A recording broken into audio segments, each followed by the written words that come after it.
Hi hello ನಮಸ್ಕಾರ friends, welcome to my YouTube channel. ಇವತ್ತಿನ special ನಮ್ಮ ತಮ್ಮೇಲೆ ನೋಡಿದ್ರೆ ಗೊತ್ತಾಗಿರುತ್ತೆ ಏನು ಸ್ಪೆಷಲ್ ಅಂತ.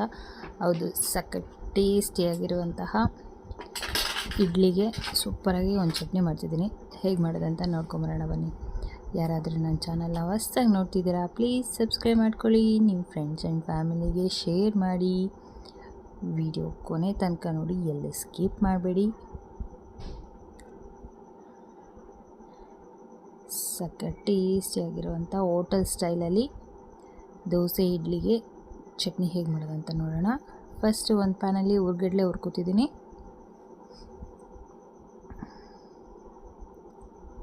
ಸ್ವಲ್ಪ ಬಿಸಿ ಆದರೆ ಸಾಕು ಹುರ್ಗಡ್ಲೆ, ಜಾಸ್ತಿ ಬಿಸಿ ಆಗೋದೇನು ಬೇಡ. ಇದು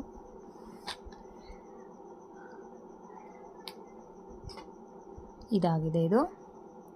ಇವಾಗ ಅದೇ ಪ್ಯಾನಿಗೆ ಹಸಿಮೆಣಸಿನ್ಕಾಯಿ, ನಿಮಗೆ ಖಾರಕ್ಕೆ ಎಷ್ಟು ಬೇಕೋ ಅಷ್ಟು ಹಸಿಮೆಣಸಿನ್ಕಾಯಿ.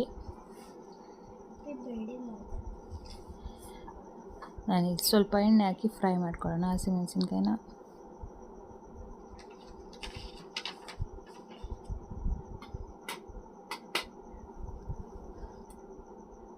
ಇದು ಹಸಿಮೆಣಸಿನ್ಕಾಯಿನೂ ಕೂಡ ಫ್ರೈ ಆಗಿದೆ. ಇವಾಗ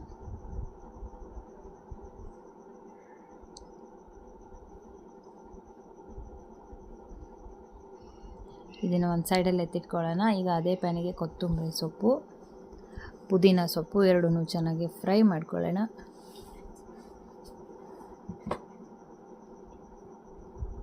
ಇದು ಚೆನ್ನಾಗಿ ಫ್ರೈ ಆಗಬೇಕು, ಹಸಿ ವಾಸನೆ ಹೋಗಬೇಕು ಪುದೀನ ಸೊಪ್ಪು. ಅಲ್ಲಿ ತನಕ ಫ್ರೈ ಮಾಡ್ಕೊಳ್ಳೋಣ. ಟೇಸ್ಟ್ ಮಾತ್ರ ಸೂಪರಾಗಿರುತ್ತೆ. ಎಲ್ಲರೂ ಕೇಳ್ತಾರೆ ಹೇಗೆ ಮಾಡಿದ್ರಿ, ಇನ್ನೊಂದ್ಸರಿ ಇದನ್ನೇ ಮಾಡಿ ಇಡ್ಲಿ ದೋಸೆಗೆ ಅಂತ. ಅಷ್ಟು ಟೇಸ್ಟಿಯಾಗಿರುತ್ತೆ. ಮಿಕ್ಸಿ ಜಾರಿಗೆ ಕಡಲೆ, ತೆಂಗಿನಕಾಯಿ ತುರಿ, ಹಸಿಮೆಣಸಿನ್ಕಾಯಿ, ರುಚಿಗೆ ತಕ್ಕಷ್ಟು ಉಪ್ಪು, ಬೆಳ್ಳುಳ್ಳಿ, ಸ್ವಲ್ಪ ಟೇಸ್ಟಿಗೆ ಸಕ್ಕರೆ, ಹುಣಸೆಹಣ್ಣು, ಇಷ್ಟನ್ನು ನೋಡಿ ರುಬ್ಕೊಂಡಿದ್ದಾಗಿದೆ. ಇವಾಗ ಸ್ವಲ್ಪ ಕೊತ್ತಂಬರಿ ಪುದೀನ ಪೇಸ್ಟ್ ಮಾಡ್ಕೊಂಡಿದ್ವಲ್ಲ, ಅದನ್ನು ಕೂಡ ಆ್ಯಡ್ ಮಾಡ್ಕೊಂಡಿದ್ದೀನಿ.